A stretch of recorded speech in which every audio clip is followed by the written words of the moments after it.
Jabbar Edmond. I go by Mr. Edmond. My role, I'm a host and I'm co-founder. My name is Brother John Muhammad, Your Brother John, YourBrotherJohn.com. And my role on the Tampa Bay Breakfast Club is host or co-host. I just go by Qiana. Sometimes you may hear the guys call me Q. I may say Q just depending on my personality that day. And I'm the female of the crew. I think I keep balance when you look at the Tampa Bay Breakfast Club. So that's my role. And I'm Bruce Moore Jr. A lot of people do know Bruce Moore Jr., obviously being born and raised here and going to school here, but there's many more people that know Reno. St. Peter's small, and so the good things and bad things that come with a small city, everybody knowing each other, of course, would be one of the pluses. My neighbors were not only just my neighbors, they became my family. Trying to put that back now, like really getting back to a place where we know our neighbors and we look out for each other. It was a St. Pete that existed, south of Central, and then there was another St. Pete that existed north of Central and downtown. It was a struggle then, and I think it's still, somewhat a struggle for Black people in the city of St. Pete. Even with every step of progress we make, it's still a struggle to, implement that progress. Did y'all hear about the weed college, the first cannabis college? In Orlando. Talk to us, itself. No, yeah, I've been looking at it. This is serious, y'all. Over a year ago. If you got the charges, go and get the degrees, King. You got years of experience, man. It ain't like you come into a classroom with no data. Elon Musk said that a drug dealer knows how to manage and run a business better. I can't believe that. The real facts, man. I'm all about education. But what I'm saying is that we carry this industry on our backs. The way we started the Tampa Bay Breakfast Club, Jabbar approached me about what could we do, how can we do something together, and then an opportunity to promote Amendment 4. Amendment 4 is the, voting rights restoration. Train yourself To do it without the sugar. to do it without the sugar. Okay. But sugar is what you like. What you like? It's Freestyle Friday. We just freestyling, y'all. How y'all doing out there in the radio land on Facebook? If you're watching, tap the button that say like, share with a friend. You can even give us a star or two by pressing the star button, and the stars are worth everything to us. Everything. Everything. So how was your week? Ooh, my week. I had a busy week. Mm-hmm. It's like every week is busy, but it was extra specially busy this week. So, how was your week? My week was good. So you want me to tell you, all right, I think I have the dopest friends and family in the world. I think you do too. Nobody can tell me different. I think you do pretty dope. So, anybody know, I had an Acura, right? I love my Acura. Absolutely. Everybody's telling me, get rid of the Acura. For at least 2 years. Okay.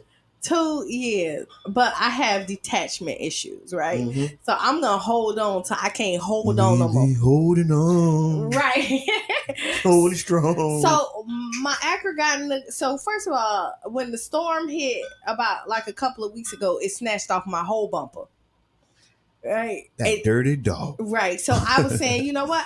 Dirty dog. I'm going to put the bumper back on. I'm going to get another bumper, ride out. Now, mind you, the Acura got almost 300,000 miles on it. Man. I you lied worked that thing out. Oh, I done rolled the Acura it's been good to me. Real good to me, right? Good morning, Nurse Shar. So listen. So yeah, I've been right. So I got in an accident. The insurance company totaled the act out, right? Feelings hurt because I didn't your heart. Broke my heart. I think that was God way saying time to go. It's time to go. So I'm all right, I'm going to wait till my birthday, which is in September, to buy a new car. I don't want car payments, right? That's right. So this is what I'm thinking. I just don't want car payments. Cash only. Right. My best friend, my sister, we've been rocking and rolling since preschool, called me and was like, you can say no. And I'm like, no about what? She was like, we're purging out cars. Do you want this Dodge Ram? Purging cars? Yes. I ain't hear the horn go off. For the Right. purge. So she called me and she said, listen, I got a Dodge Ram. It's really nice. It's 4-seater, two. Beautiful. Right. And gave me, and then I said, yeah, I'll take it. Like, how much? And she said, no, we're giving it to you. Her and her husband gave me a car, put new tires on there. That's real, for man. me. You know what I mean? They been sitting, so we're gonna put you some tires on there so they don't may pop on you. Right. That's a good look. And so I drove down to Miami on Wednesday, picked up my car, and so now I have a Dodge Ram. And look, Shaw say purge cars. But yeah, that's love. And then we was talking about and when we was talking about it, and I was like, I gotta do something. She said, you done did so much for us. You know what I mean? You done rocked and rolled. They've been married for 20 years. And she was like, nah, no. We're good. And she was just saying how we as a community need to do this more for each other. I mean, it's just an inspiring story. You know what I'm saying? Mm-hmm. I'm hoping somebody hear it and want to purge their cars this way, because you can purge them to the 99 Jam Station, Tampa Bay Breakfast Club. We'll help you get rid of them. Because to be honest, she didn't need it. She was gonna trade it in. She didn't like the trade-in value that they was giving her. So she was like, "What, you giving me this for this car? I'd rather get this car away than to do it like that." And so you call somebody, hey, you need a car? You need a car. I mean, I always pay it forward, right? I have a saying: you can't outgive God, right? As long as you're taking care of His people, He's gonna always take care of you. You cannot outgive God. You cannot. Lose your shoes with sister. I just say, where's my fairy godmother with my purge car? Oh no, Nurse Shark. So listen, maybe I might have to purge out a car one day, and then I'll be your fairy godmother. Sweet. So that's my I'm so blessed story. It just came out of nowhere. Yeah, that's blessed. That's a blessing. I got another story that came out of nowhere. Go. Well, it ain't come out of nowhere. Okay.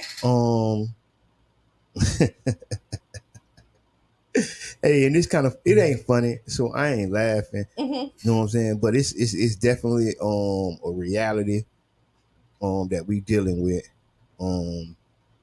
So the WHO, you know who the WHO is? No. The WHO is the World Health Organization. Okay. Right? And they are suggesting, I can't say this word, right? Asbestamine. Mm-hmm. They're trying to take it off the shelves. So what is this? This is a sweetener that's in all sugar-free, light yogurts, diet drinks. So they're saying that it could be a carcinogen. Mm-hmm. So here you go. So the WHO issued recommendations advising against the long-term use of artificial sweeteners, including aspartame. I don't know what that is. Okay, Nurse Shark, call in. Nurse Shark. Tell us about it. To lose weight because they increase the risks for type 2 diabetes, cardiovascular disease, and early death. So when people drinking these diet drinks and trying to do this and do that, low key the sweetener in there may be killing you. Low key, high key. Low key, high key. Well, I don't. So I mean, this is a Qiana thing. I don't understand what people like in diet drinks. It's trash. It's a marketing tool because people want to be healthier. So here's the healthier option that ain't too healthy. So when I was younger, my auntie used to, how they had candy stores and stuff like that. Mm-hmm. She used to send us to the candy store, get her a diet soda with a Snicker bar. What? I don't know. The Snicker bar just threw it all the way out, right? Hey, introduce yourself, caller. Hey, everybody, it's Nurse Shar. Hey, Nurse Shar. Hi. How you doing? I'm doing good. As soon as you said artificial sweetener, I was trying to type in aspartame and I couldn't get it out, but I mean, they've been talking about aspartame for a long So time. let's It say it didn't right. take the WHO to come out now to talk about how Aspartame? bad that was. They've been talking about that for a while now. Aspartame. That's how you say it? Yeah. Sound like aspirin.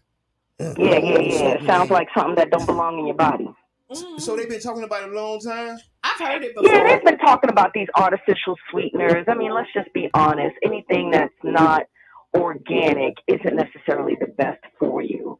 So, we come up with all of these ways that people can, um, curb, or instead of just saying, how about you just use natural sweetening objects like raw honey or fruit. Some fruit have natural sweetness in it.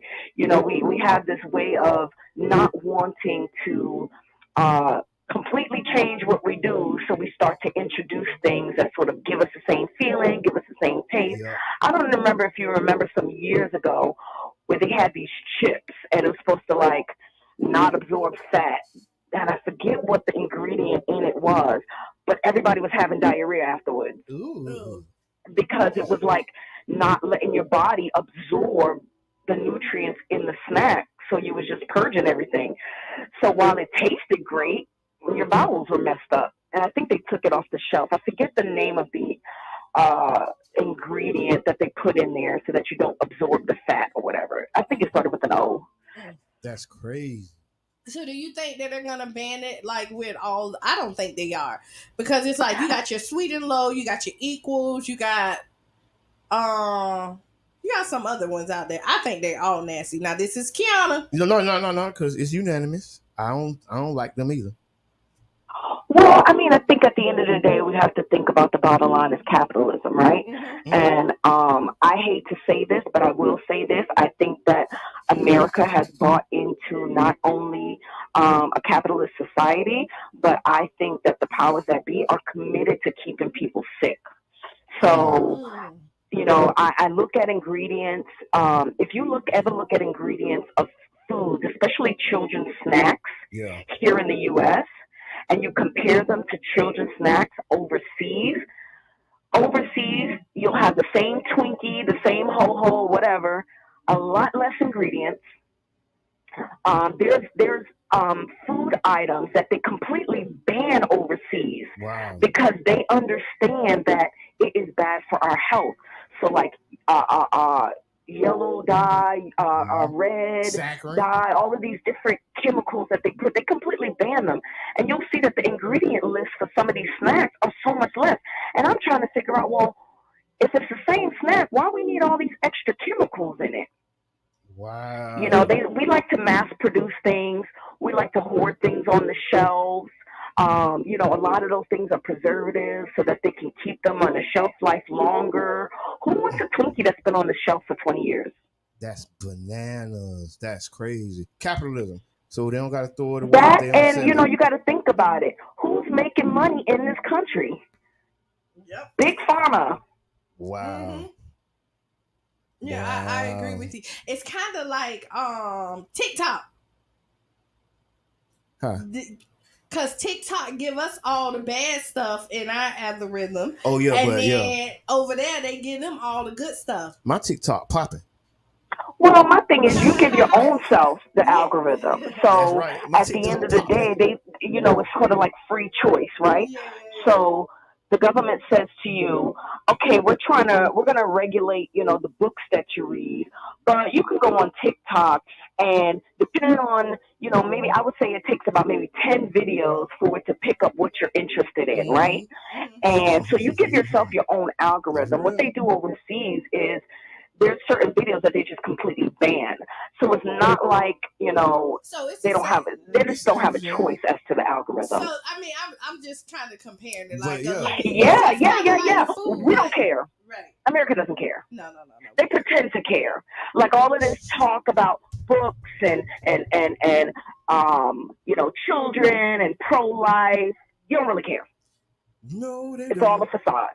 Michael Jackson said it. They don't really care about us. No, you don't. Like, I was reading this article yesterday where there's some people that's trying to institute some type of legislation where there's a cap between how much the lowest employee makes in a company and the CEO makes.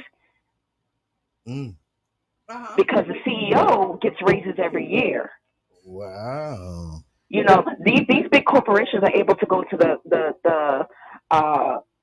the government and say, hey, I want to build such and such and such, and if you don't, I'm going to move my company to China, and the government will give them money. Oh yeah, they do that. But let your family member have cancer, and you're trying to look for some free cancer treatment. Yeah, denied. I mean, it's so lopsided. It is. Like, it's really, really lopsided. And like, I fall somewhere because I'm about us making our money, lopsided. But I'm also about like kind of being fair too. Like, I kind of, you know, So you're a capitalist socialist. Yeah, I'm somewhere in the middle. Like, I really am. Because you bought your coin. She's a socio-capitalist. Yeah, she bought a coin now, but we can look out for them people too. I agree with that. I do too. I do. Nurse Shaw, thank you for calling in. Thank you guys. Love y'all. See y'all later. Your expert opinion. Big shots out to the whole urban airs. Yeah. Woo, woo. Hanging and banging and swinging it. Jingling. Yes. Go ahead. Education Secretary. So affirmative action, you know, the Supreme Court ruled that affirmative action in college admissions was unconstitutional. So I'm going to say it again. Okay. The Supreme Court made a decision to end affirmative action in college admissions. So they saying it ain't fair. So, and my first thought, well, where was these Supreme Courts when they was Jim Crowing and enslaving us to death? So you talking about it ain't fair. Nah, it ain't fair to help us out. And so it was to even the playing field, right? Because but can you ever really even the playing field? Well, now you won't be able to even the playing field. Oh no, we gonna do more than even it. What we gonna do? Can't say it on air. Oh. No, but a lot of people don't know what affirmative action is. Affirmative action was something that came, say, like 40 years ago. Like a corrective action or step. Because, you know, they didn't want to give us reparations. Right. So I think. And they didn't want to give us jobs. So I think affirmative action. They didn't want to let us in schools. Affirmative action was something like a cop out or like a workaround.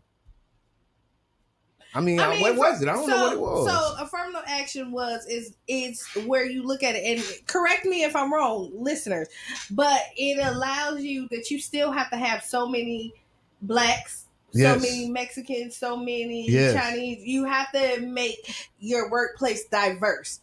And the school had to allow so many minorities in there. Jobs too. Right. It was like, all of it. School. And so when you let it go, then now you can hire everybody to just look like you.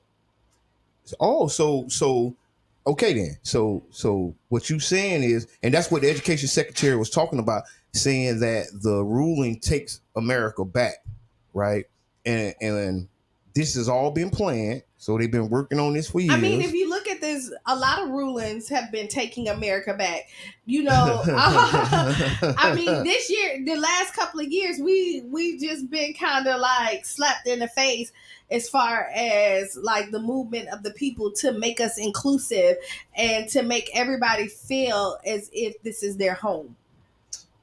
Listen, I can't help but agree. There has been a organized movement, you know, to pull back different laws and regulations that particularly help Black and brown people. And right? You know, we always say history repeats itself. No, we repeat history. So, however, I mean, tomatoes, I mean, it's still repeating. No, correct. I mean, I agree 10,000%. But what we have to do, we have to look back and learn from those lessons, because like with this affirmative action, the book bans, I mean, you could name it left and right, how it's going to, you know, potentially impact the Black community, impact us negatively. Right. And like I say, this was all set up years and years ago. That Supreme Court didn't just arrive overnight. Different Supreme Court judges were put into place to just do this, to repeal Roe versus Wade, right? To appeal abortion. They put them there to appeal affirmative action and other things. You know what I mean? We have to keep our eye on the ball because before you know it, these people flip the Emancipation Proclamation. But I'm going to say this is that you need to study the opposition, right? Ooh. And what's working for them, It work for you? You make it work for you, right? Don't reinvent the wheel once it's working.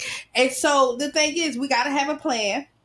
Yes. And we have to work at it. And we have to know that our plan doesn't come overnight. And there's patience in your plan. But diligence. Then we have to stick together. We see here in the state of Florida, because it's an event right now on Saturday, right? Yes. With Florida Rise, Faith in Florida, right?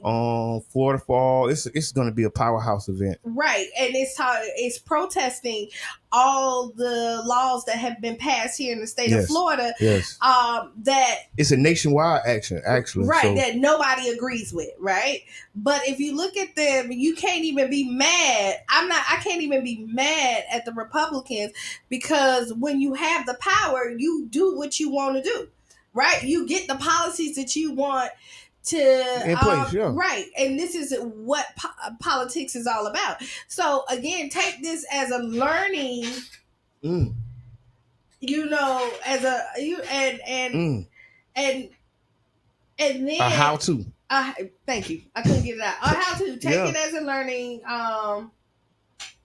What I'm trying to say? A learning lesson. Yeah, there you go. I couldn't get lesson out my mouth. I don't know about. So take this as a learning lesson, right? It's like a learning experience. And then go, everybody that's listening, go tell somebody else who don't vote to vote.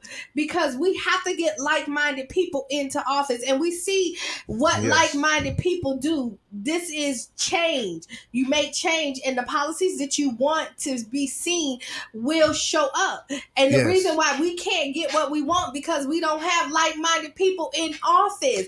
We only have a couple of people in there that think like us, that look like us, and that's gonna fight for us. But when the chips are stacked against them, it's hard for them to make the change. And then we're mad at our elected officials that we got in because they're not doing what we want them to do. They can't. They cannot. Let me add this. Voting is one piece of a very complex puzzle. Right, because we have to be engaged. We got to be involved, because that person that we're looking for just doesn't pop up. Right. Sometimes that person we're looking for is us. Like we are the people we're looking for. Right. Right. And if we're not engaged, if we're not in the game, you know, it is like they say, it's strength in numbers. It's very much strength in numbers. Imagine the strength in organized numbers, right? Not just numbers. I ain't just saying we got numbers. Let's say organized numbers and people moving in an organized fashion. That's what is the game changer. Because, you know, a lot of these rural counties and these rural places are ruling us by default because they took their small numbers and organized. Right, they took those small numbers and those individuals. They organized. They found the judges. They found the politicians. They found the president. Right, it's a system, right, and we got to play it or get played by it. And I'm gonna tell you, if you're organized, you can move mountains. That's right. And I'm gonna tell you this like take Andrew Gillum, and I talk about this. Not often, but I talk about this sometimes. There was a staff of like maybe 75 or less. The state. That took the state. Yeah. And when nobody else believed in a staff of 75, and we went and organized and got volunteers because he didn't have the most money. Nope. He wasn't the most popular. He was well organized. It was well organized, and we went out there and did what we need to do to come in and take the state. Right? Yeah. And so you don't have to have the most people. You just have to be organized. And if you're organized, then the people will come. That's right. Because if you believe in anything you're selling, right? You have to believe in it. If you believe in it, you can make somebody else believe it. Yes. You can't sell nothing. Everybody wants to buy something. Nobody wants to be sold. I mean, this is the truth. Yeah. And you can find out what the people want on and what their needs is and meet their needs, they will come. Yeah, agreed. That's like organizing 101.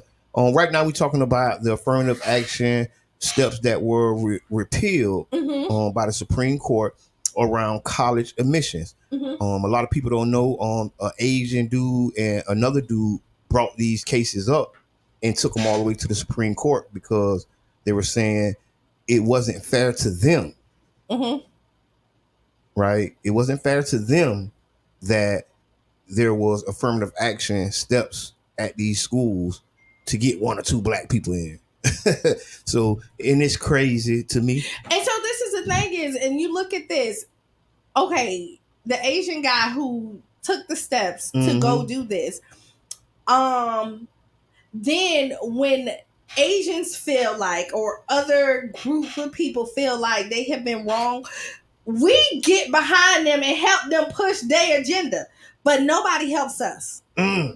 Whoa, we got some good comments. I'm gonna read. Go ahead.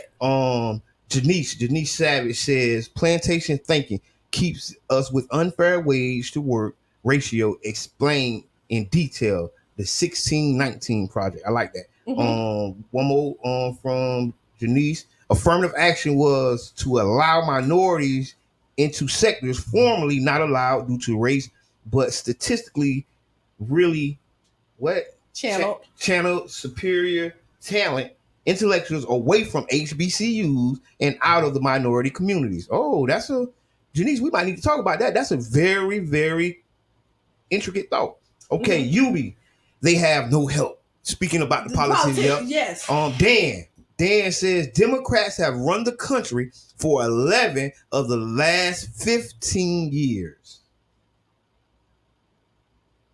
I don't think maybe so. President. No. Yeah, they probably had the president. No, because it typically it's Democrat, Republican. It goes goes back and forth. Yeah. It kind of goes But that's for presidency. That ain't necessarily for these local seats. Like a lot of these local seats have been held, strongly by Republicans for decades. Especially in the state of Florida. But and some of them have been held strongly by Democrats too for Not decades. In the state of Florida. Some of them, like ours, like our little area here. He's like, we got some Democrats that been here for 20, 30 years. A couple of seats. That's all. No, I'm saying, but it's a couple of seats. Yeah, it's not a strong hold. No, it's not a strong. Republicans in the state. First, if you look at it, unfortunately, Florida is a Republican state. You look at it. Look at it. Georgia, Alabama, the South. Yeah. Yeah. So I'm with you when you're right. Dan, let us know. Dan, let us know. We calling on you, buddy. Tell us what it is. Call in, because put the number up there. Call in. We finna go on the break. We got very special guests coming up. We got 4 minutes before we go on this break. So yeah. You trying to No, I'm just thinking ahead. So we got 4 minutes, right? Let's hop on. So Wednesday we talked about the mother and son in Chicago, right? How they were charged with murder. And then not charged with murder. And now, but when we got off the air, the charges had not been dropped. So the charges is dropped. Yeah, and now they suing. They say the mom is suing. Okay. Yep. Because she say she was, hurt several ways that way. And in my mind, I seen the video. I didn't watch it all because it was kind of crazy. So I ain't watch it all. But dude was definitely having like a mental breakdown. And mental issues. You get what I'm saying? You think? That I think. I mean, just in my mind, how he was acting, it was like crazy. So I'm thinking it was a mental issue. You know what I mean? And, I wish, some of those people would have tussled with them and, choked them out or something. But this is where the society at is that, and we kind of talked about that, is like people don't want to jump in because they don't want to be the one that's harmed. Yeah, they don't want to get hit because you seen how he came back and called. But then in the story, and I don't know how much this is true, allegedly, he had did this to another previously, woman. Yeah, I seen that, yeah.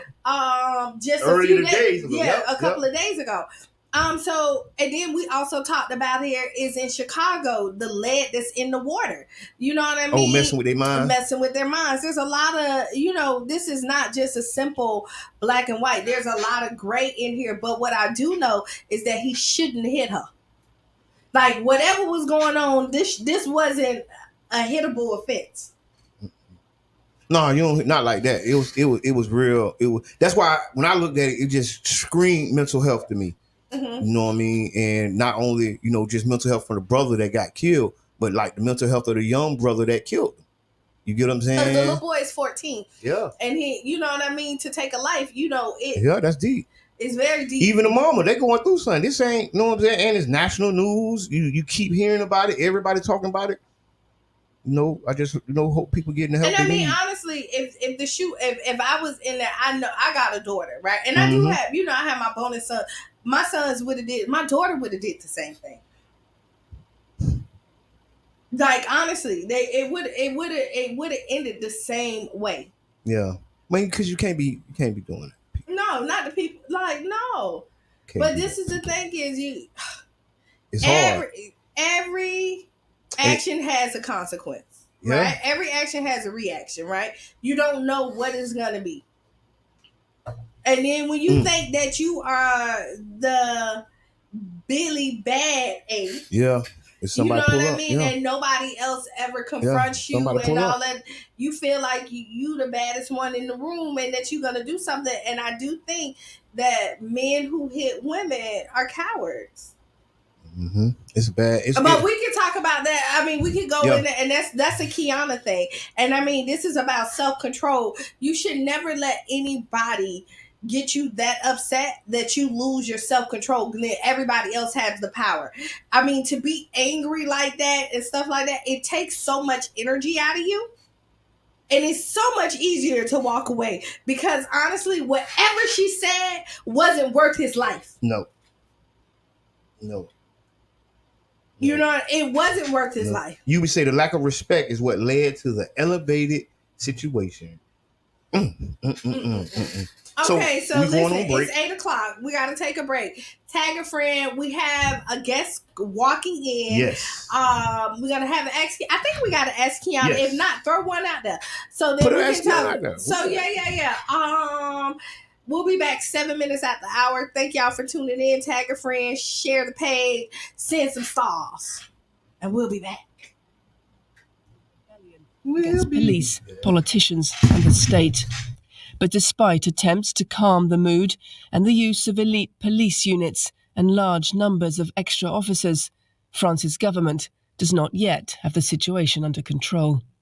Negotiators from the International Monetary Fund have agreed a $3 billion bailout loan for Pakistan to help alleviate its economic crisis. The move, following lengthy talks, lowers the risk of a sovereign debt.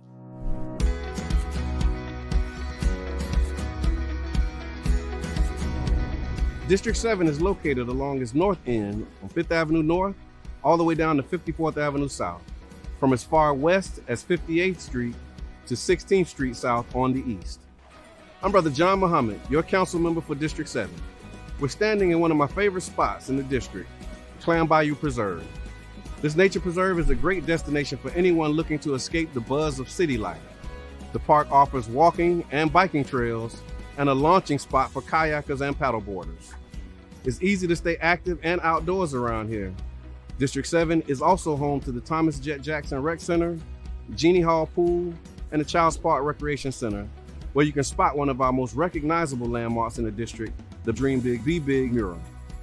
If those destinations weren't enough, we also have the Skyway Trail and the Pinellas Trail, offering car-free mobility throughout the district and connecting to other parts of the city of St. Petersburg. If history and culture is what you seek, this district is also rich with options, from the Dr. Carter G. Woodson African American Museum, a stroll along the African American Heritage Trail, or a visit to the historic Manhattan Casino. Our local businesses shine in the district. Local shops and good food can be found throughout, including the Deuces Live Main Street and the 16th Street Business District. District 7's locations within St. Pete is also close proximity to just about everything, whether you're looking for access to downtown or the waterfront on the east or the Gulf beaches to the west. There's a lot that I can say about what I love about representing this district, but what it really comes down to is the people who live here, the people who work here, and the rich history of resilience, all due to a community that has overcome barriers to progress time and time again.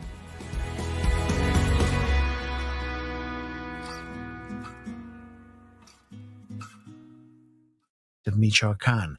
Hipólito Moira, a lime farmer, and at least 3 of his security guards were killed as they were driving. It was the best of times, it was the worst of times. It was the age of wisdom, it was the age of foolishness. Oh, hi, I didn't see you there. Just brushing up on some of my favorite literary classics. Even if a page turner like this isn't up your alley, did you know our libraries offer so much more than classic books? There's also things like passes to local museums. You can download ebooks onto your Kindle device. And super cool things like a teen gaming program. Visit your local library and see all it has to offer.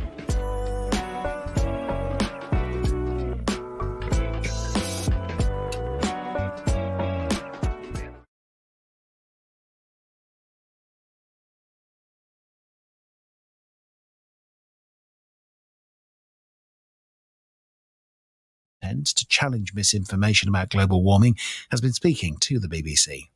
Climate misinformation in general across social media is bad. But I have to say on TikTok, it's arguably particularly bad because of the way TikTok as a platform works. Bad arguments can spread really fast, and there's no real checks and balances there to make sure that the information is accurate.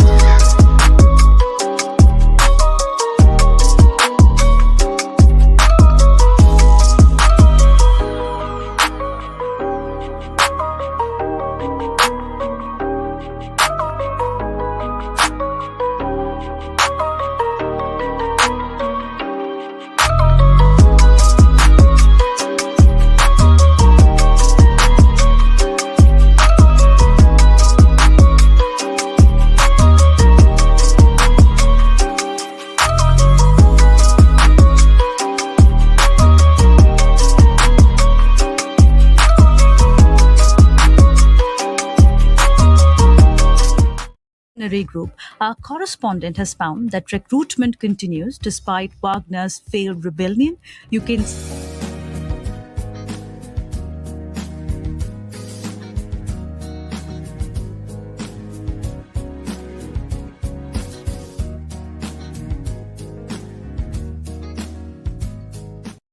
action ruling out caste considerations in college admissions. It's had a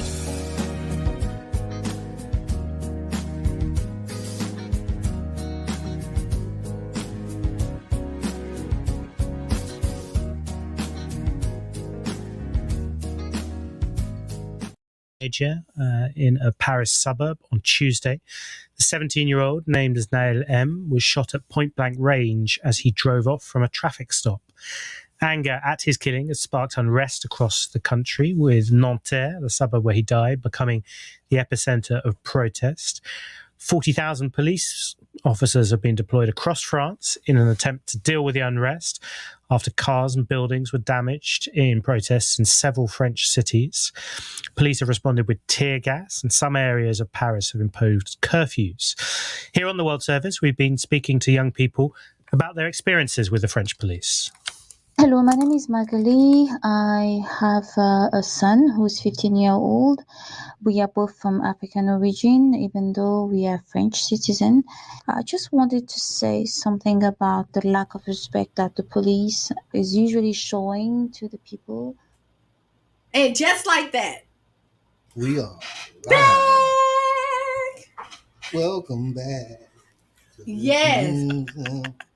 Welcome back, welcome back, welcome back. And this is Qiana.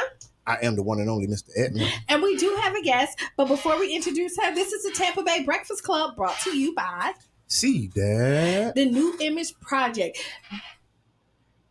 Well, you said see that, so we kind of cut it off. Like you just did what you wanted to do. But we are redefining what's cool and smart is the new gangster. Gangster. Okay. With a heavy gangster. Yeah. Get your gangster lean on, all of that. Lean back. Lean back. Okay.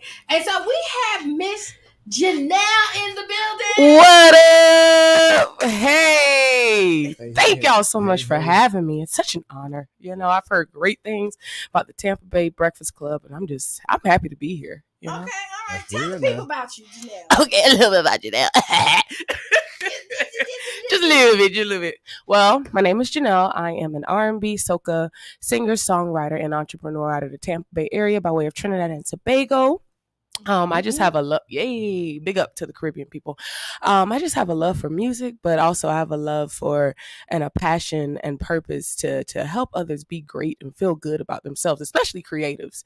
So, because I know I really didn't have that when I was growing up and things of that nature. So I wanted to just give back to the community in that light, you know what I'm saying? And even with the mentors and the people who helped me in my music career, you know, it inspired me to do the same thing. So yeah. And she's also a vocal coach. Oh yes, I am a vocal coach. Okay, yes. okay. I be helping people sing and speak right, you know. I might need a little help with my. Oh, okay. Okay. That sounds good. Okay, work with me. Just a little bit. Work with me. I'm ready for my first R&B single. Oh my! What's the title of the single? I don't know yet. I can't. So no, actually, I'm glad we said that. My cousin want to sing so bad, right? Well, we'll make a group. No. The wannabes. Yes. I'm working on it. Yes, the Waterbees. All you need is a neu. That's all you need. Yeah. So you know what? I might purchase like a couple of sections. Ooh. For him. Right? I mean, listen, I am open to it. My July books are open and available. It is under Love Your Voice 101. That's my company that I do for vocal coaching. So it's a blessing. I love helping individuals out, especially, you know, those ones who really want to pursue that area of music. I just saw him and it's so funny. We were at the car wash and he was like, when I find my future wife, I just want to surprise her and break out in song. And he wants Cheyenne. He's been asking Cheyenne to teach him. Right? Aw, Show me how to do Shy. it. What's up, Shy? So Cheyenne is sick today. Oh, she was sick, but she has to get well because she got a show tomorrow. Oh my God, it's tomorrow. It's tomorrow. My God, wow. Tomorrow. She gonna kill it. She gonna kill it. I'm so like, listen. Allergies. No, it's a little bit. Mine is allergies because I hope it's like a 24-hour virus. Like she's down. Oh, baby, get well, Cheyenne. Love you, girl. Go get some honey. I'm telling you, this gonna work. Honey, take an onion, a purple onion, in the honey, and then put the cayenne pepper. I'm gonna add on to. Yes, he is right about the cayenne pepper because what cayenne pepper does. So I do a concoction because I have allergies all the time. So sad. So raw unfiltered honey, cayenne pepper, and then I put a little bit of apple cider vinegar, raw apple cider vinegar in there as well, just to clear all of that mucus out and make sure she fluids. You boil it, right? No. Well, you warm it up and you drink it. Yeah. Don't boil. Yeah. When you boil, you kill the good stuff. So you got to just bring it to like a simmer or No, I'm listening. Yeah. I see you, the wannabes know a little something. Just chill. Shoot. Hey, listen, just let her know if she needs a stand-in. I if can't. She needs somebody to come in. Lord. Okay, so you're gonna come to rehearsal tonight at 8:30 and stand in for her. I And then, cannot. like, do her. You gonna. Because this is like a big, like it's a 15. You gonna call your so cousin? you know this, like 15 minutes on the stage is. That's a long That's time. a long time. We started out with like a 30-minute set. Well, they tried to do an hour set. Wow. An hour. Bring your whole hour. Tried it. Bring your whole hour with 2 if covers. you know anything about music, that's your headline, and your headliners usually sometimes don't do a whole hour. No, they ain't gonna do an hour. 45 minutes and then talk. Right? You know what I mean? So like, and a 30-minute set is eternity on this. It sounds like it's not because it's 10 3-minute songs. It's eternity on the stage. Yeah, it takes a while. It's a lot, honestly. Especially as a singer, you have to have that stamina. Your immune system have to be on point. If you're dancing, you got to make sure you're on point with that one. So yeah, taking care of your health is super, super important. Because you can't be. It's not cute on the stage dancing. Yeah. Huffing and puffing. Woo. Yeah. Get well, Cheyenne. Love you, girl. Okay, so here we go. you have an event coming out. I do. Right? Next weekend, starting Friday. Yes, I'm so excited. So it is called the Creatology Experience Conference. It's basically a conference that I started last year in collaboration with an entity called Creative Collective. Basically, what we're going to be doing is we focus on the creative, just letting them know that their work, who they are is valuable. You know, I see a lot of people, and I'm not down in conferences, but I see a lot of people create conferences and things, but what are we leaving with it? You know, it's more than just telling an artist or creative. And just to let you know, creatives is just not just in the music realm. Creatives are business owners. Creatives are people who run radio stations and things of that nature. But what are those things that they can take home with them? So, for example, it's more than just telling somebody never give up. Okay, cool. But what are those tools that I can have in my hand that will motivate me to not want to give up? So that's what Creatology Experience Conference is about. We have networking event, which is on the 7th, which I'm so excited. They're going to be having free headshots available for the attendees who are coming, because every creative should have a headshot. First of all, we do not want any Snapchat filtered selfies. That's the ones they like the most. But this is what happens. Not for no flyer. This is really good, and the reason why I brought Janelle in today. This is the last day of the month, yes, right? And we also know this is Black Music yes. Month, so we wanted to end it on the bang about Black music. Yes, and I do a lot of events. We do a lot of events, right? And I ask for I ask for pictures all the time. Yes, she does. Right?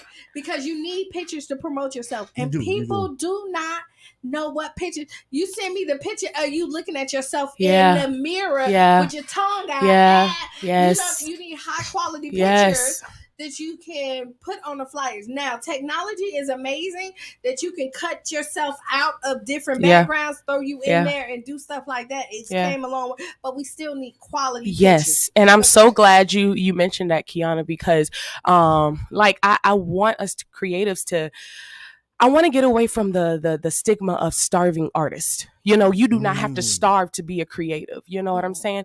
I want to provide those tools, not just me, but the team in general. We want to provide those tools that you could take with you, like the free headshots. We have interviews that's going to be happening on site, so you can get that experience, because a lot of creatives, they've never had that experience of having an interview or knowing how to speak to that person that's going to take you to the next level, which is why we're having the networking event and doing different activities. So say if you're trying to sell yourself, because it's important as a creative to sell yourself. I'm standing in front of Qiana and I'm trying to get an interview. Okay, you got to know, you have to be confident in who you are. So that Qiana be like, all right, cool. I believe in what you're doing. Let's go ahead and put you on to this interview, right? So we have that. We have workshops. I'm so excited about that on that Saturday morning, which is basically workshops for music production, songwriting, acting, and poetry. So you're going to get that one-on-one opportunity to work with them, and it's going to be very hands-on. So they'll be able to create their own tracks, write their own music, and all of that as well. So I'm excited about that. And then that Saturday night, we're actually going to be having a panel discussion, because it's dear to me to actually talk about the mental health aspect in the creative arts industry. Because it's a lot on you. You don't understand the industry. And if you look at the industry, you don't know, because you see the glitz and the glamour and all that other stuff, and you think, but you lose a lot of yourself when you step out in the public eye. Like, you don't, so true. You lose a lot of your normal freedom. You know, we take advantage that we can walk to a store and nobody's evading your privacy, right? When Cheyenne first went on the show, like, we would be out to eat and we'll see people like snapping, taking pictures, like trying to sneak. You know what I mean? Like, it's a lot of stuff. And you don't understand that. And then mentally, as a creative, you want to give out the best product. Yes. And so you battle with yourself with that all the time. And then when people don't like it, it's a shot to your ego. So I also tell people that you have to know who you are if you want to be an artist. You have to know you are great before you hit that stage. You have to know that, because if you don't know that, the industry is not going to let you know that, because it goes like the wind. Today they love you, tomorrow they don't. Ooh, child. And also be surrounded around those individuals who are going to encourage you, which is why we're doing the Creatology Experience conferences, because we want to provide that safe space so that these creatives know that they are valuable, you know, because 2 years ago I was actually diagnosed with an anxiety disorder, and I didn't realize how much that affected me in my music. It affected me in my family. It affected me in myself, because I would compare myself to other artists, and I would go through that imposter syndrome of putting my music like it's, you know, not me. And I would listen to my songs back then. I'm like, no, that is not who I am. Not until years ago I started to be like, okay, cool, this is who I am, you know, when I put out my project and stuff. So I wanted to provide that opportunity for other creatives to have that safe space, to know that it's okay to not be okay. But guess what? We're going to give you these tools so that you'll know that you are valuable, right? And it's more than just the money and selling tickets. Let me get that straight. And I want y'all to know it's about bringing the creatives together so that they'll know that they are in a place where they can be themselves, where they can show their art, where they know that they'll be appreciated. And if they think that it's not worthy enough, or if they want critique, you'll get that honest critique that you need. And also not just talking about the problem, but also providing that solution for them, right? And I'm so excited. On the panel discussion, we have Ryan Copeland, we have an accountant, because first of all, what we're not going to be, like I said earlier, we're not going to be starving artists and starving creatives, right? So we got to learn how to maneuver through your money, finances, things of that nature. It's important to know that. We have that. Her name is Maggie Montague. She's from Secured Financials. We have Dear Silas. Basically, he sings a song, I Ain't Stressing the Day. And I'm so excited to have him in the building. That's going to be so amazing. We have 2SC. He's a music producer. We have C. Renee, singer-songwriter as well. And then also, I believe, we have DJ Sandman and DJ Donnie Love, because I want to talk about the DJ aspect of not just putting your music on the radio or get them spins, but the proper way to talk to a DJ and all of that as well. So I'm excited. I can't wait. You should be. I'm excited for you. Yes. Yeah, I'm super excited for you, and I've seen the growth in you. Like you know me for a while. I have, right, and I saw the confidence. Like this is when I knew you were okay. Like I've seen you before. Like I seen you perform. We did Rhapsody together. A few, you and Cheyenne, a few years. Yeah. But there was one Rhapsody that you did. It was at the jazz club when they moved. Oh, what, the Beyonce one? The Beyonce. The Rhapsody Suite Beyonce. So it was Beyonce. Yeah. And when you did that, so that show, because we were at rehearsal and I saw your that you wasn't so confident when we was at the rehearsal. Yeah. But when you hit that stage, you came from the back. And you did, when I say you set the show on fire, me and my brother, me and Emil was like, yes! Like, and we still talk about this to this day. Wow. We was like, yes. And you're a part of like our music conversation when we talk about like, people who come and hit the stage. And you have, I've called you. You have definitely hit the stage. The first music and culture conference. Yeah. You came out and gave us your little Caribbean feel. Came out there and did that. So yes, like I'm proud of you. Aww. Keep up all the great work. Thank you. You know what I mean? And then even when you started your conference and Cheyenne came in. Yes, she was so good. Your conferences for you. Let me give a shout out to Cheyenne. And the reason why is because she actually opened the door for transparency for all the other panelists. Like she was very transparent and open. And I'm just so proud of her for doing that, because it allowed the other panelists to open up and be free. And it was just one of those moments. We had individuals afterwards crying because they were like, thank you so much. I thought I couldn't relate to you. But then they related to her, especially, you know, coming from a girl group and all of that as well.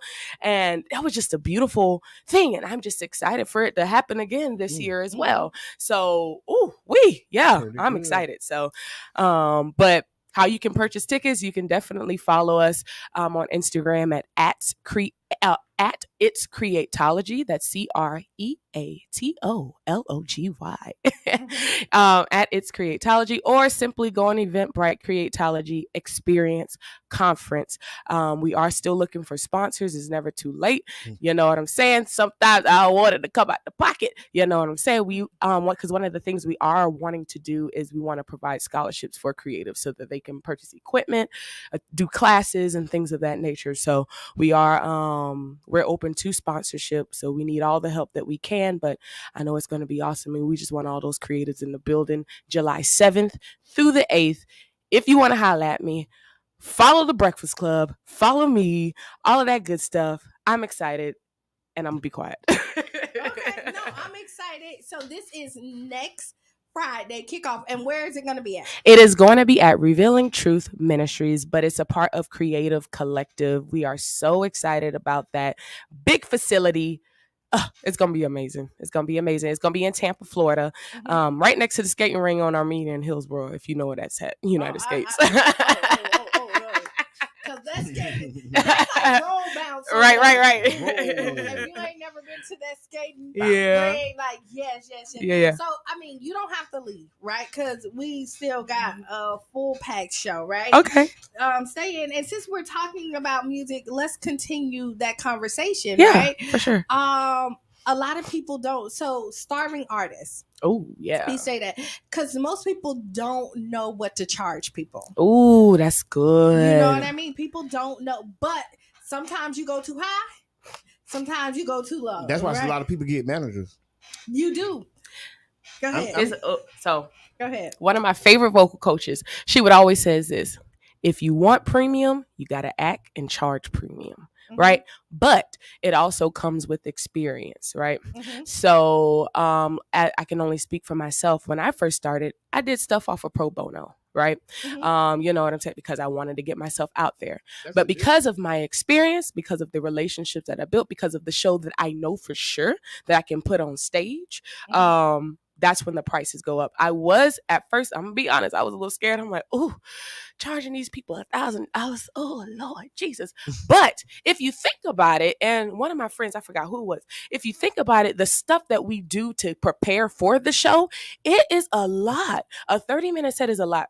Rehearsals, gas, food. If you have dancers, you got to pay your dancers. If you have a full band, you got to put your band. And one thing that helped me realize that it was okay and I'm worth it was working with the Strass Center. I had the opportunity to sing for the Strass, and they were okay with paying me half a 10 G's, $5K. You know what I'm saying? So just throw it out. You know what I'm saying? So I was just like, okay, cool. But I bet. And so, like, every year I would just tell myself, I'm like, Janelle, you know what you're worth. And just like what you say, you have to know that you're great. So you have to know that you're great. And then also you have to know your market. Yeah, that's it. All right. So, and you have to know, so when you say the Strass is a premium employer. Yeah. So they're going to pay you a premium price. Right. But then you come with somebody else, you're not always, and you have to know as an artist is that you're not always going to get the premium price, right.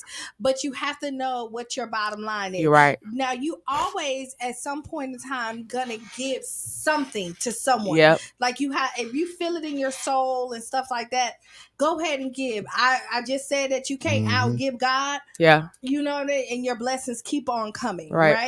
But you can't give away the whole cow for free. Yep. And that's so good. Also, you know, if you build relationships with people, there's always a barter system, but make sure it makes sense. You know what I'm saying? But at the same time, like, don't be afraid to charge what you charge, but I would say make sure you grow your experience and make sure that you know what you can bring to the actual show. And because they coming to you, you're not going to tell you. And that's the one thing that I do know, how I used to gauge. If you come to me, you know exactly what you're going to get. So you're expected to be charged, right? If I come to you then that means that there's a little bit more wiggle room, or I may give out the services Right. because I know that you might not know what you're going to do, and this is going to open the doors Right. for more stuff. You talking like a manager. I am. Yeah. And you always got to ask too, what's your budget? You know what I'm Right. saying? What's Right. the budget? What's the budget? I got a question though. Go ahead. Good morning. Earlier this month, we were talking about the best of all time. We Mhm. talked about our best artists, and then since we got who are the best singers of all time? Ooh, that's so hard. Like we it said we're gonna be depends. producers. So I mean, listen, it's so many because You got your personal team. Listen, I love so much. I love music. So listen, I love music so much that it's so hard, and it goes on. hard. It's very hard. Okay, how about this? So Qiana is always Number gonna be one. on my top, right? Okay. Hands down. Whitney is always Celine Dion. Yeah. You know, Pink, Christina Aguilera. Yeah, you know it's- what I mean? Jennifer Hudson. You can put Beyonce. Like it's so many Yeah. when you look at it. Oh, you gonna put because Jennifer before Beyonce? I just throwing out very names. subjective. It's like it is, yeah. but it depends on what you're looking That's for. Yeah. No, it depends That's on the your point. mood. No, it depends on your mood because sometimes you need something that's gonna feel. You know what I mean? Like I heard you. Yeah. I would say for me, my top is always Jill Scott. I'm sorry, and myself. That's good. That's good. Yeah. So what about producers? Oh, Timbaland, Neptunes. I could go down the list. Ryan Leslie. My favorite, he's from Tampa, 2SC. Ryan Copeland. I mean, those are homegrown, but they're always going to be the top. Oh, geez. Oh, the list goes on. I would always love to work with Raphael Sadiq. Oh my gosh, there's so many. That's what I'm saying. So, But there's only one best. So who your best? You think so? I had already said Babyface. Well, yeah. Babyface is a GOAT. And the runner up, Kels. R. Kelly. Oh, so you can't Let's take run nothing. up. So you can't take nothing from Kels. Right? I mean, Kels is a great Like writer. he is. You know, Somebody. So Damien had put out there like he was like, I love R. Kelly. It's Robert I don't mess with. Right? I like that. I like He was that. like, man, R. Kelly does his thing, and you know, like so he as far as music. So he in prison. He ain't counseled no more. That's what I'm trying to figure out.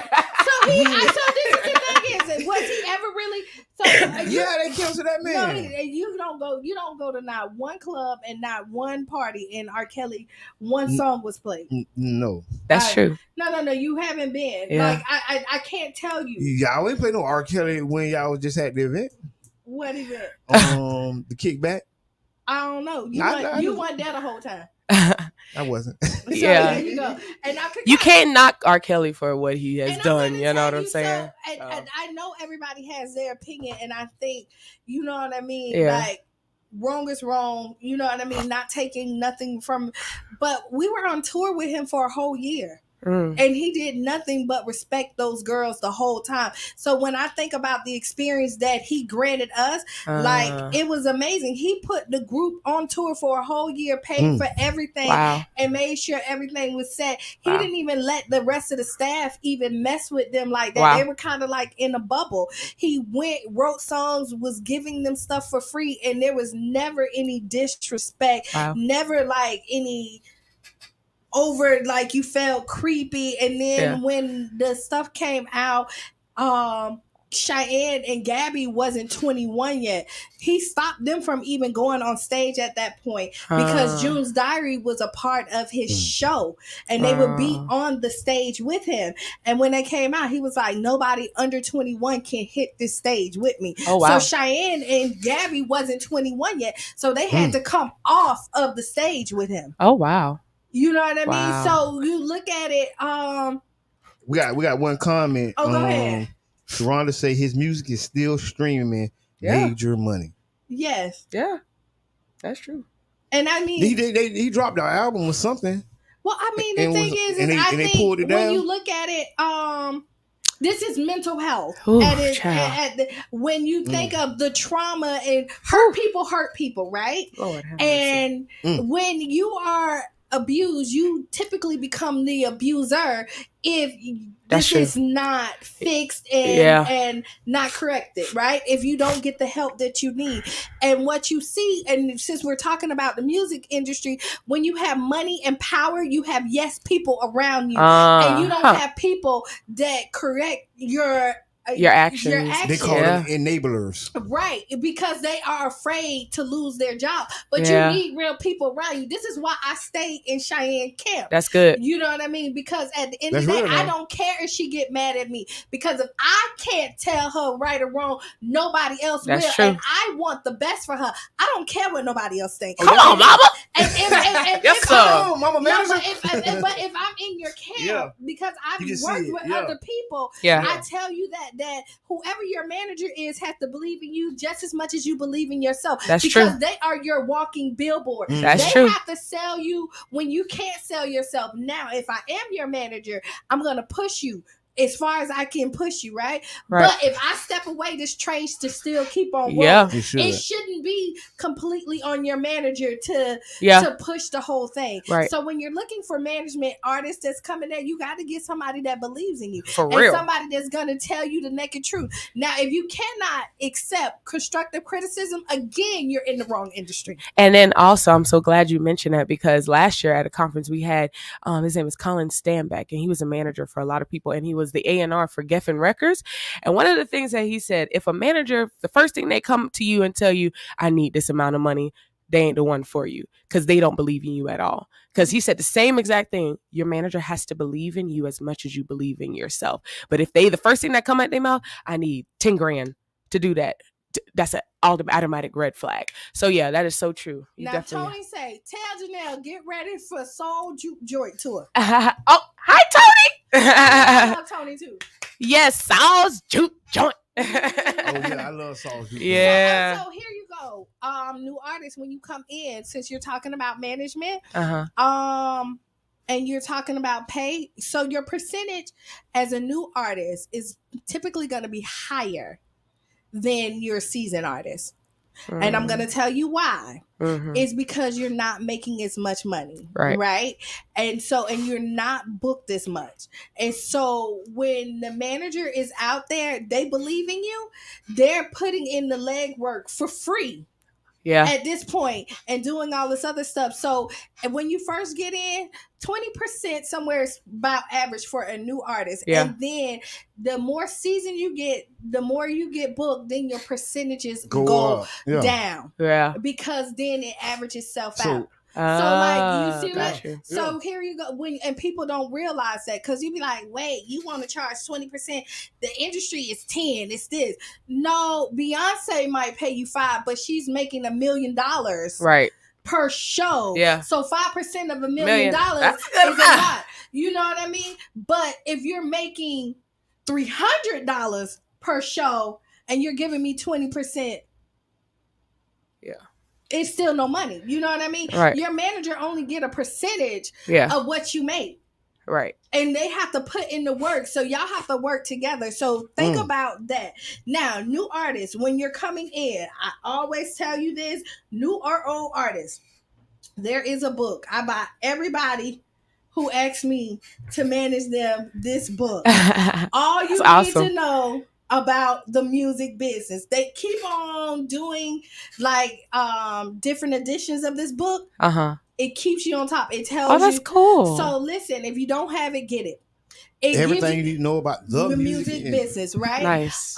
It's a hard copy. You can get the hard copy. You can get the soft copy, like the whole 9 yards. But it's an easy read. You don't have to read it from front to back. You can go to the section that you need help with. So it'll tell you what you need to do to build your team. That's what's how to market yourself, how to do your copyrights, what to do if you need a major label, if you want to be independent. This is an amazing book. It's like the Bible of the music industry. Yeah, it really is.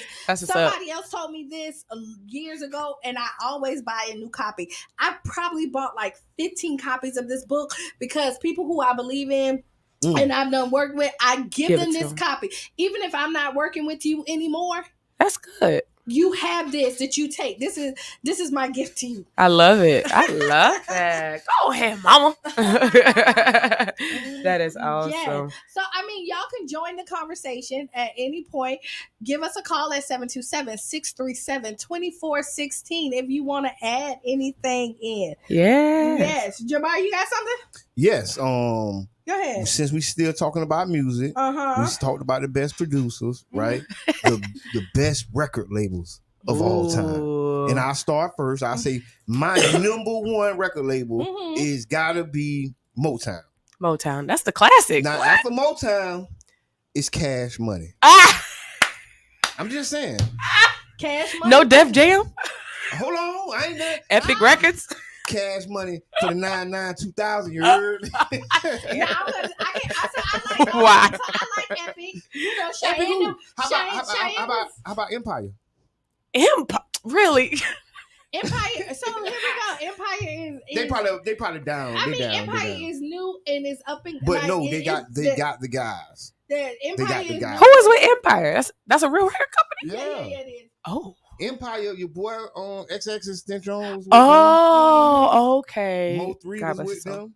Oh, wow. Oh, okay. Young Dolph was with them. Mm-hmm. Oh, all the way. Yes. What is that? Hey, so God bless their soul. Okay. But they did. So that was a part of. That's funny. That was a part of the Empire. They did like a YouTube thing about it. And but that stamps them for life. Juice WRLD. That Mm-hmm. stamps them. They like for real. They're gonna be like next to those big guys. Yeah, they is. I mean, so yeah. But no, listen.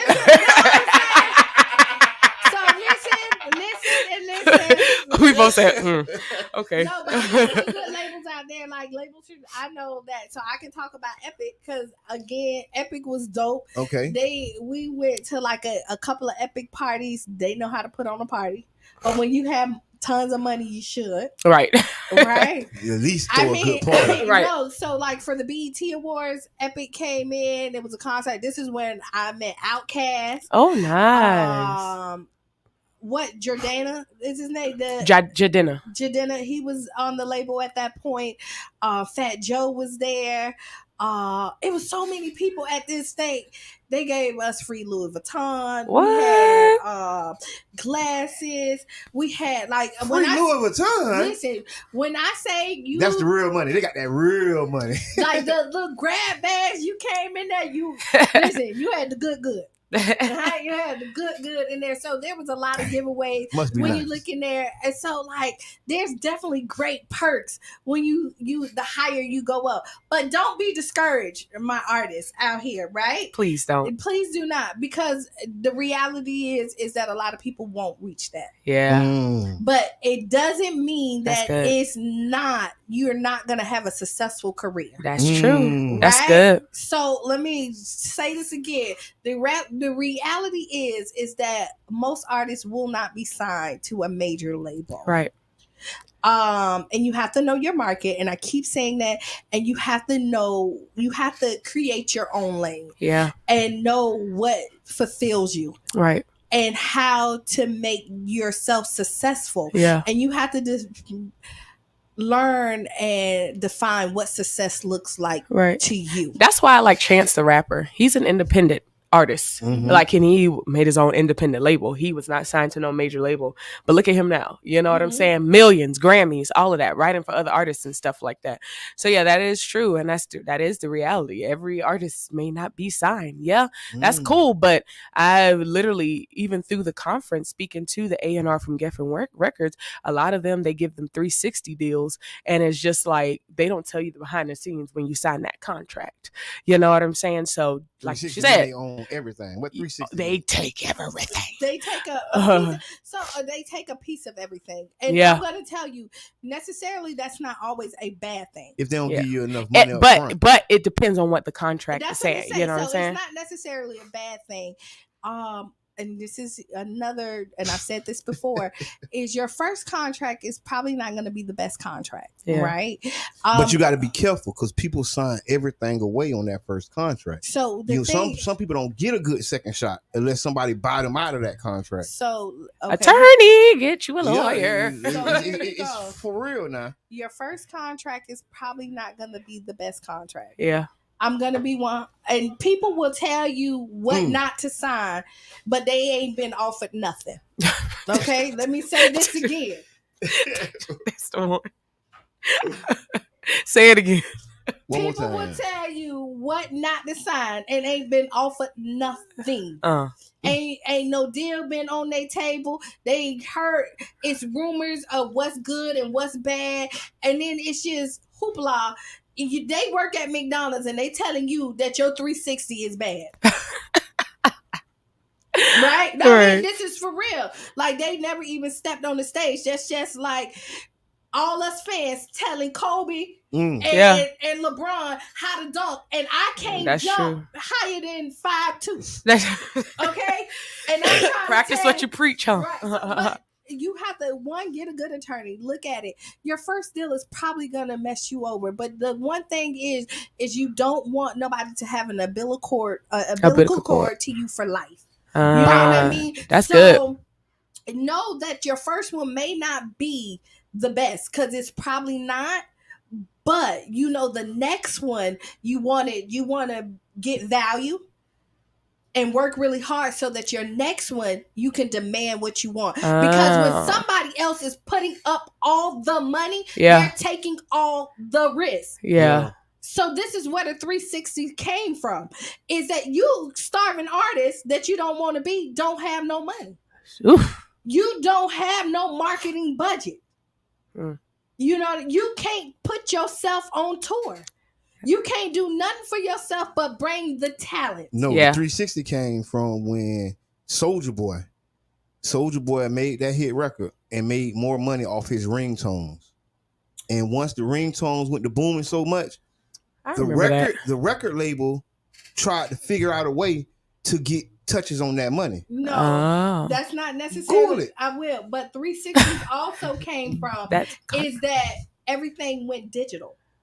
That's also This is really where it came from. It was Soulja Boy. Everything. Soulja Boy might. He was the biggest artist that really took off digitally, and he was getting money off his YouTube. He was getting money off his Soulja Boy tell. He was getting money off his ringtone. Again, and they said, you know what? We want a piece of everything. But really, because artists were still doing their own concerts. Right. But when the record label no longer could sell records in the stores and CDs, they had to be creative to try to make their money back. But that's a scam. Through Spotify. No, they make more money. They make more money by not producing records. So what they told you is that we're not making as much money because we're not selling records. No, you're actually making more money than ever because now you're selling me thin air. You're not giving me nothing. All you got to do is upload it. You don't got to print it up. You ain't got to ship it. You ain't got to distribute it. You ain't got to sell it to the store. You're wrong. Because let me tell you why. No. So listen, why I'm telling you wrong, they still had to pay for you to go to the studio. No. This is how they recoup their money. And as a bank, there's always an interest. When you go to the bank and get a loan, they want a profit back. Nobody you don't do no event and want to break even. They don't want the record company profit. No. What I'm just saying, you want to make a profit. Matter, but what I'm saying is you want a profit. You don't throw an event to break even. All right. So if I invest in, I need to do a profit so that I can invest somewhere else. This is business. You cannot have a business and say it's unfair for you to make money when I take all the risk. You're not, as an artist, you're not taking, if you don't have That's not the business for me. No, I'm just saying. That's not the business for me. I'm just saying. I don't want to be on the other end. Qiana know her stuff. I don't want to be on the other end of that contract. You're in the film industry. But I don't want to be on the other end of that contract. But then you know what? You're a starving artist. No, but this is where the contract doesn't make you. This is getting good, y'all. Contract or lack of the contract does not make you starving, right? So that's a misnomer because artists. Hey, caller. Good morning. How y'all doing? But she right. She right this time. She right. But that's the exact reason why we don't get like the fights we want to get, because the fighters don't draw enough money, so we can't put the fights together. Nobody's gonna promote a fight that their promoter can't recruit their money. That's just business. Yeah, that is business. I'm gonna put out millions of dollars and I can't recoup it back. You got to figure out a way to recruit. And then again, we're so worried about thank you, Yubi. We're so busy. I'm going to tell you another thing. We're so busy worried about what the other person is making. Yeah. That we don't take what we need to put us in a good situation. You know what I mean? We were like, oh no, I'm not giving up that. Something that's just okay. So let me put it like this: you sitting at home, you ain't making no money. McDonald's call you and offer you a job for $13 an hour, and you be like, I ain't working for $13. You ain't working for nothing right now. $13 is in my book more than nothing. It's a little bit. No, it ain't a little bit. It's a little Because bit. right when you sitting at home doing nothing, you calling your mama, your brother, your sister, and your friend and begging them, and they up working for they $13 an hour while you sitting at home. So when you look at the business aspect, just like any job, you start at the bottom and you work your way up. Yeah. So the music industry is no different It when you is, think about because they got lifetime contracts. That's why you can't try to make them two. You can't try to merge that together. They have lifetime contracts, so you'll leave their record label and still get them points off for your album. And if you're not swift enough to say, "Oh no, that's unacceptable," if you're not swift enough, they'll have you locked in until someone else buys you out the contract. You know how the business goes. People buy contracts. So what was the first thing that I said?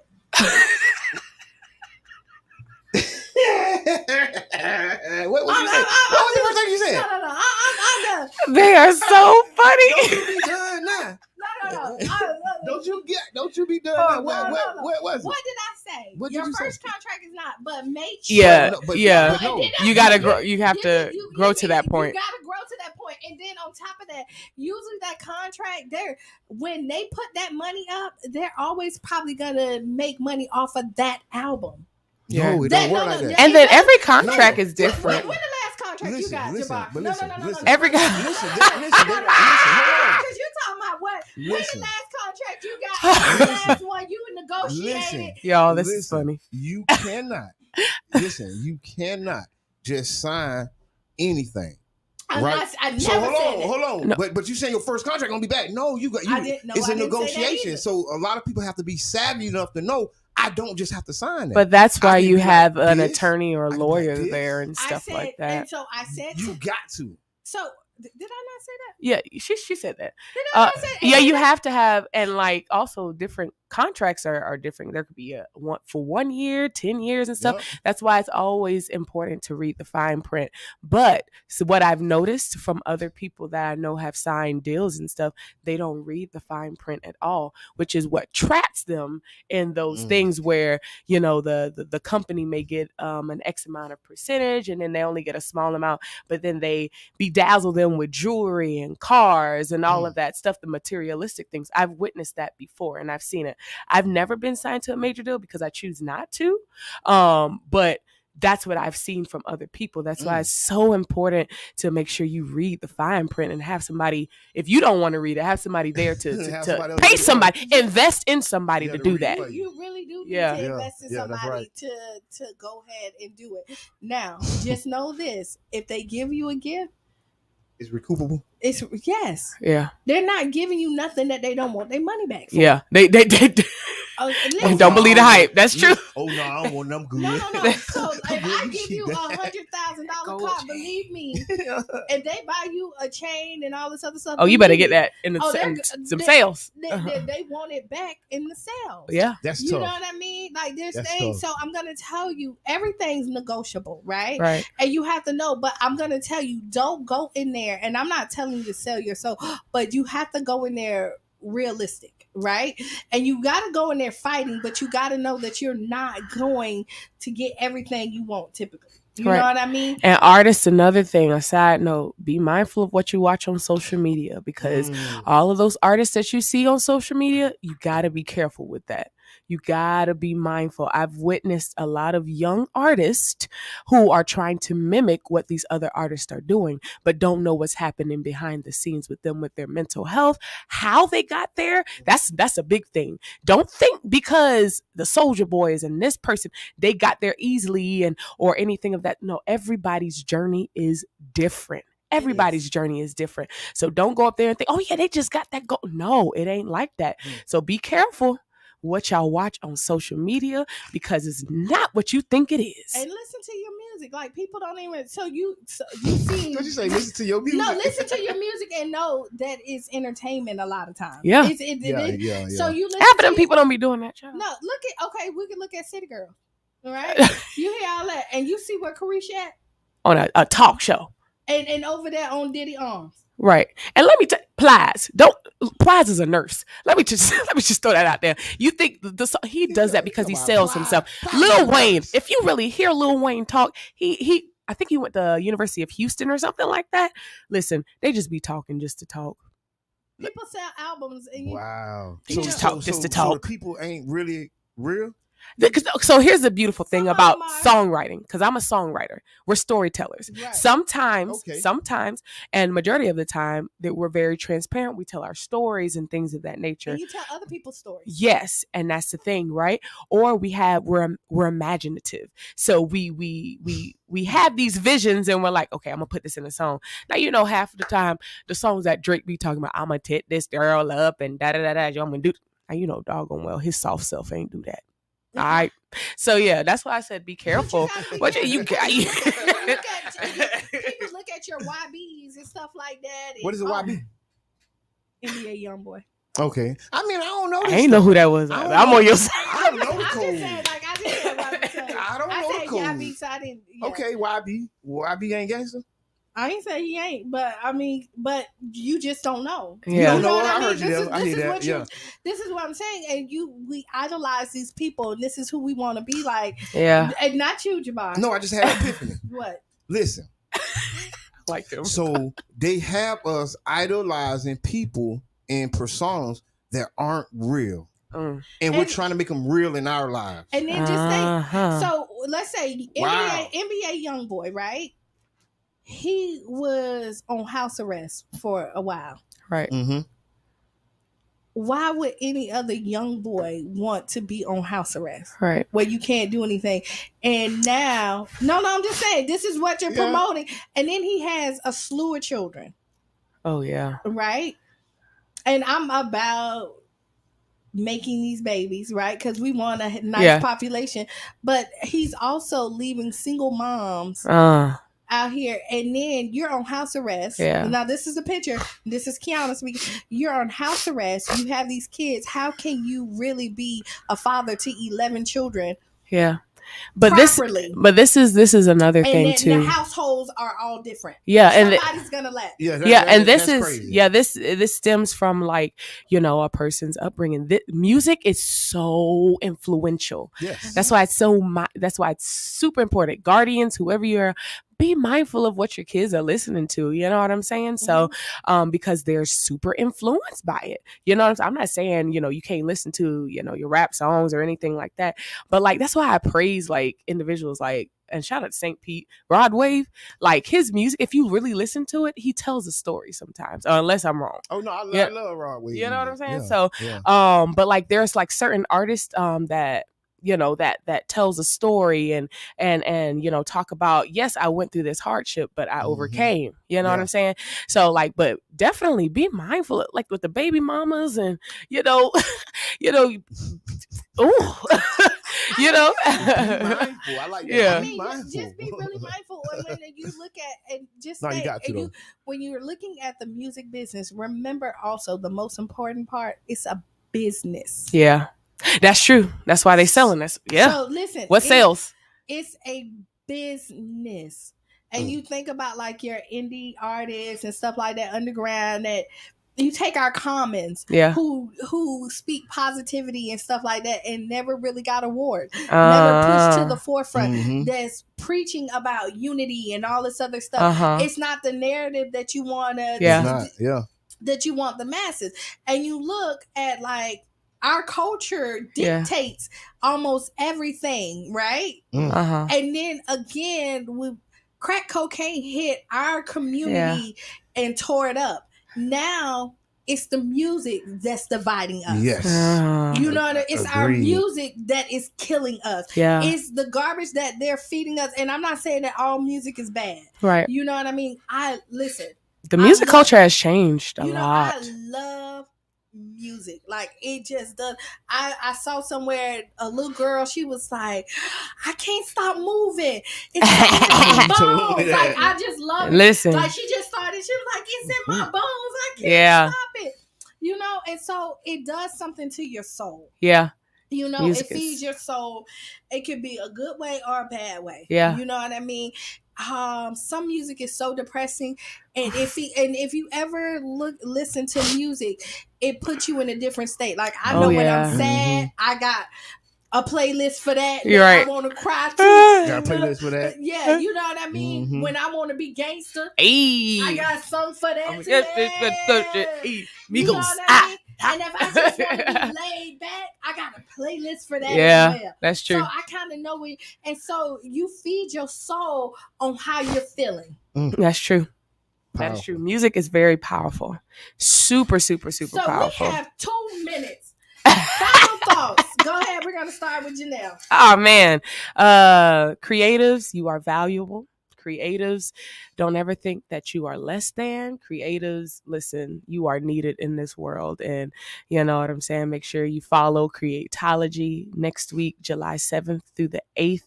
Creatology Experience Conference. I'm excited. Thank you so much, Breakfast Club, the Tampa Bay Breakfast Club, for having me. Thank you to the audience who tuned in. Much success to you all. This was amazing. I enjoyed myself. Thank you. And you can follow me too at IamJNELLE. But I always say this: follow my businesses, don't follow me, because that's how I grow. All right. That's real. That's real. So, speaking of follow the Tampa Bay Breakfast Club. Press like, share, tell a friend. We got a lot going on this weekend. We do. Saturday, we're going to be out there at Florida City Rising. Hall. Yep. From 11 a.m. to 1. So pull up. After that, we're going to the Causeway and hanging and banging. Because that's from 3 to 10. Yep. What, the kickback? The kickback. Shout out to Carlton Davis. Yes. Cheyenne. Yes. Listen, it's a lot of people. Danny Lay. AB just got added it. Yeah, Antonio Brown. AB. Wow. Right. That's going to be interesting. Mariah the Scientist? Ball Greasy. Mariah. Oh, Ball Greasy? Ball Greasy. Oh, what? Mariah the Scientist. Lil Tyler. It's a lot of people. No, it's a full festival. Kickback ticket. I mean, right. the VIP tickets are sold out. They done went up. So yeah, be in the building. Also, today, 1 o'clock, the Catalysts do their ribbon cutting. Yes, come to the Catalyst 22nd. Come on, pull up 22nd Street. They bringing it back. Big shouts out to the whole Catalyst team. Yeah. Hey. So be the change you want to be or see. Right? Write down those 5 things. You know I'm going to say that.